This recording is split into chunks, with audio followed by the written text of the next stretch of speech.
স্কুলে 3 জন para teacher, 2 জন permanent teacher, শিক্ষক শিক্ষিকা মিলিয়ে মোট 5 জন, ছাত্রছাত্রীর সংখ্যা 50 জন। কিন্তু তা সত্ত্বেও ছাত্রছাত্রীরা জাতীয় সঙ্গীত ঠিকমতো গাইতে পারছে না, ক্লাসে বসে নিজেদের নাম ঠিকানাও লিখতে পারছে না, পাঠ্য বইও চিনতে পারছে না। আর এসব দেখে শুনেই চক্ষু চড়ক গাছ স্কুল পরিদর্শনে আসা চেয়ারম্যানের। ছাত্রছাত্রীরা যে জাতীয় সঙ্গীত গাইতে পারবে না বা নাম ঠিকানা ঠিকমতো লিখতে পারবে না, বইও চিনতে পারবে না, সেটাই স্বাভাবিক। কারণ ওই স্কুলের প্রার্থনা হওয়া তো দূরের কথা, স্কুল যেমন নির্দিষ্ট টাইমে খোলা হয় না, তেমনই পড়াশোনাও হয় না। নিয়মিত শিক্ষক শিক্ষিকারাও আসেন না স্কুলে, যেমনটা হলো চেয়ারম্যানের পরিদর্শনের দিন। মালদা জেলা প্রাথমিক শিক্ষা সংসদের চেয়ারম্যান বাসন্তী বর্মন পরিদর্শনে যান গাজলের রানীগঞ্জ 1 নম্বর অঞ্চলের পান্ডুয়া চক্রের দারাপুর প্রাথমিক বিদ্যালয়ে।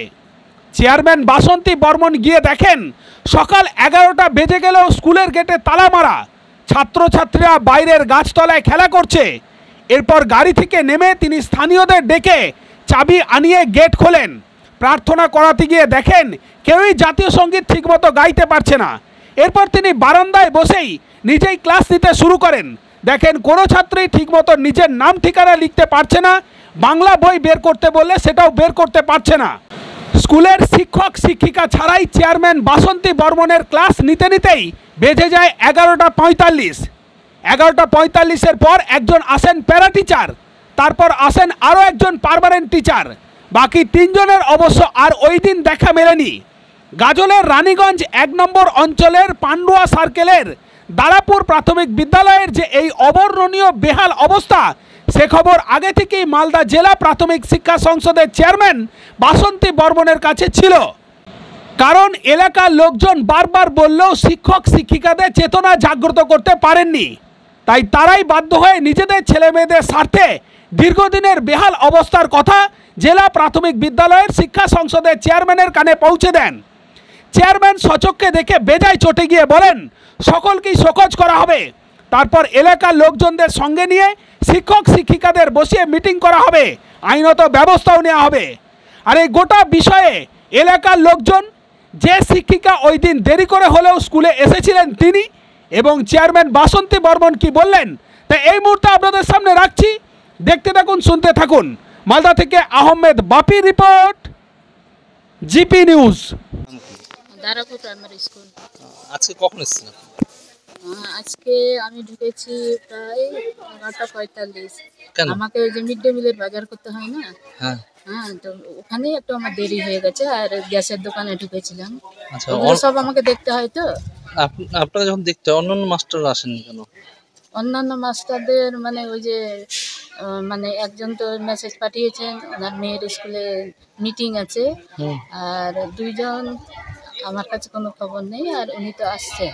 তো এখানে যা গ্রামবাসীরা বলছে যে অনেক দেরি করে মাস্টারমশাইরা আসেন, অনেকে আসেন না, পালি করে স্কুল চলছে, এই বিষয়ে কি বলবেন? না না না, ওরকম সেরকম কিছু না। তো আমার একটু লেট হয়, কিন্তু প্রত্যেকে আসে।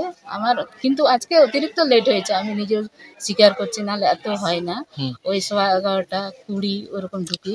আপনি তো কাজের মধ্যে থাকেন অনেক সময়, স্কুলের কাজ, কিন্তু যারা কাছে আসে তারা তো আসতে পারে। হ্যাঁ, স্কুল খোলা থাকে। আজকে কোনো কারণবশত আজকে হয়নি। কে এসেছে আজকে ভিজিট করতে? চেয়ারম্যান ম্যাডাম এসেছেন। কি করলেন এসে স্কুলে? স্কুলে এসে আগে আমাদের আসার আগে তো উনি এসেছিলেন, এসে ছাত্রদেরকে প্রেয়ার করালেন, তারপরে পড়া একটু ধরলেন, তারপরে সবকিছু দেখলেন। এক শিক্ষক শিক্ষিকা রয়েছেন এবং কতজন পড়ুয়া রয়েছেন? এখানে আমরা টোটাল আছি 5 জন শিক্ষক শিক্ষিকা, তার মধ্যে 3 জন প্যারা টিচার, আমরা 2 জন হচ্ছে পার্মানেন্ট। আর ছাত্রছাত্রীর সংখ্যা হচ্ছে 50। আরেকজন টিচারের বাড়ি কোথায়? আরেকজন টিচার হচ্ছে মালদা। উনি প্রতিদিন আসেন না বলছেন? না না, আসেন। আজকে তো এসেছেন? আজকে না, গতকালকে এসেছিলেন। আজকে যে উনি তো মেসেজ দিয়ে পাঠিয়েছেন যে আজকে আসতে পারবেন না। কখন দিয়েছেন? ওই 9টার দিকে। তো এখানকার লোকজন বলছে মালদা থেকে যে মাস্টারমশাইটা আসেন উনিও সময় মতো আসেন না। না না, এটা মিথ্যা কথা, উনি আসেন। গ্রামবাসীরা মিথ্যা কথা বলবে, তারাই তো বলে যে আমাদের ছেলেপেলেকে ভালো পড়াশোনা শেখাচ্ছে না, তারা নাম লিখতে পারছে না। আপনি কি বলবেন এই বিষয়ে? না শিখাচ্ছি আমরা, একবারে যথেষ্ট চেষ্টা করছি, কিন্তু ওই যে একটা বাচ্চা আজকে স্কুলে আসলো, এক সপ্তাহ ওর দেখা নেই, গার্জেনদেরও পাঠানোর কোনো ইয়ে নেই, দায়িত্ব নেই। তো ওই যদি 5 দিন পরে আবার ওই বাচ্চা আসে, আমরা কি করে পড়া ধরাবো আবার? মানে এই সমস্যাটা আছে। আর গার্জেন মিটিং ডাকলে ওনারা আসতে চায় না, হয়তো 4 জন 5 জন, এই যে এরকম। আগামী দিনে কি কোনো কিছু পরিবর্তন বা প্ল্যান করবেন? আগামী দিনে ছাত্র সংখ্যা বাড়ার জন্য ম্যাডাম বললেন যে মিটিং ডাকতে হবে সব এখানকার মেম্বারগুলো নিয়ে, তারপরে হচ্ছে অভিভাবকদের নিয়ে, আমরা টিচাররা সব থাকবো, তারপরে আলোচনা করে কিভাবে মানে স্কুলটাকে মানে উন্নত করা যায়। আজকে কতজন প্যারা টিচার এসেছেন? আজকে একজন এসেছেন, বাদবাকি 2 জন? বাদবাকি 2 জন ওদের অসুবিধা আছে, সেই কারণে হয়তো আসেননি। আপনাদেরকে কোনো লিখিত জানিয়েছে? না না না, নিয়ম তো আছে। হ্যাঁ নিয়ম আছে, কিন্তু ওনারা জানায়নি। শোনা যায়। তা আপনি কি তার জন্য কোনো ব্যবস্থা নেবেন না? হ্যাঁ, ওদের সিএল ইয়ে করতে হবে ওখানে। কি নাম আপনার? আমার নাম নীলা হেমব্রম। এই স্কুলে তোমাদের বাড়ির ছেলে মেয়েরা পড়তে যায় না? যায় না তো, এখন ভালো করে পড়ায় না তো, ওই জন্য মাস্টার তো চলে আসছে, ঘুমায় থাকছে। আচ্ছা, ওই জন্য তো চিংড়াগুলো খেলছে, ওই জন্য অন্য স্কুলে এখন চিংড়াগুলো পাঠাচ্ছি। অন্য স্কুলে তো খরচ দিতে হয়। খুব কম বাচ্চা এখানে দিতে হয়। আমাদের গ্রামে চিংড়া কম আছে এখানে। কোথায় গ্রামের? অন্য স্কুলে যাচ্ছে। কেন? মানে পড়া যে হয় না ভালো করে, হয় না যে মাস্টার আছে, সব মাস্টার আসে না। কি হয়? আছে সব মাস্টার আসে, কোনদিন আসে না, ফের আসে হানে আবার ফোন দিয়ে গল্প করবে। আচ্ছা, মানে পড়ানোর থেকে ফোন নিয়ে বসে থাকে। হ্যাঁ হ্যাঁ, না হলে ঘুমিয়ে থাকে, বাচ্চারা খেলাধুলা করবে বাইরে। তবে খেয়ে দিয়ে বাড়ি চলে আসে। হ্যাঁ, খেয়ে দিয়ে বাড়ি চলে আসে। না না, পড়াশোনা হয় না, ভালো করে হয়। দারাপুর প্রাইমারি স্কুল, এটা পান্ডুয়া সার্কেলের মধ্যে পড়ছে। আমি যখন স্কুলে ঢুকি 11টা ঠিক আগে আমি স্কুলে এসেছিলাম, এসে এখানে দেখছি বাচ্চাগুলো বাগানে খেলছিল। আমি সব বাগান থেকে বাচ্চাগুলোকে ডেকে নিয়ে আসি। প্রথমত আমার গাড়ি দেখে এবং আমাকে দেখে ভয়ে তারা দৌড়ে পালিয়ে যাচ্ছিল।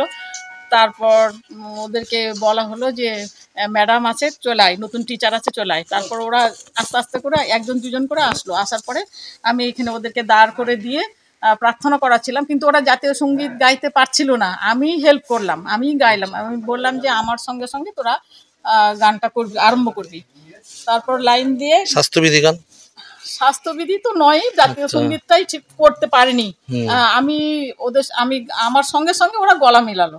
তারপর যখন ওখানে পাড়ার একজন এসে বসার জায়গা দিল, তারপর আমি বসে ওদেরকে বই খুলতে বললাম। বাংলা বই বুঝতে পারছে না কোনটা বাংলা বই। তারপর খাতা বের করে আমি ওদেরকে বললাম যে নাম লেখ, নিজের নাম লেখ।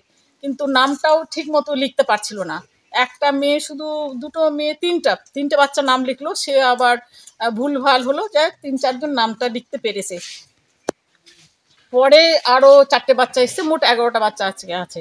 আর হেডমিস্ট্রেসের কাছে জিজ্ঞেস করলাম যে মোট আমি দেখলাম 50টা বাচ্চা আছে, 2 জন পার্মানেন্ট টিচার আর 3 জন প্যারা টিচার। কিন্তু এখন মাত্র 1 জন প্যারা টিচার এবং হেডমিস্ট্রেস উনি উপস্থিত আছেন।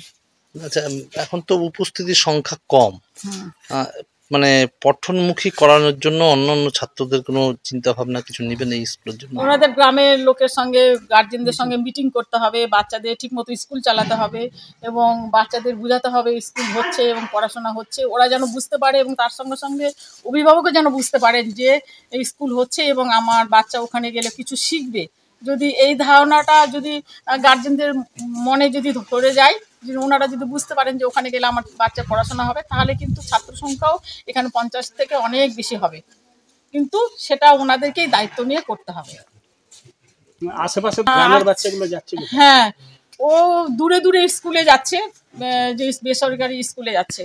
কিন্তু এইখানে এটা তো এসটি এবং এসটি এলাকা, বিশেষ করে ট্রাইবাল পাড়া এখানে আছে বাচ্চা, বেশিরভাগ ট্রাইবাল বাচ্চাই দেখলাম এখানে পড়াশোনা করতে আসে। যদি ওনারা টিচাররা যদি দায়িত্ব নিয়ে যদি ঠিকমতো পড়াতে পারেন, তাহলেই কিন্তু স্কুলের উন্নতি হবে। এবং আমি এসে দেখছি গোটা স্কুলটা পাতা টাতা নোংরা, ঘাসে জঙ্গলে ভর্তি। এখানে তো একটা স্কুল হয় বলে মনে হচ্ছে না।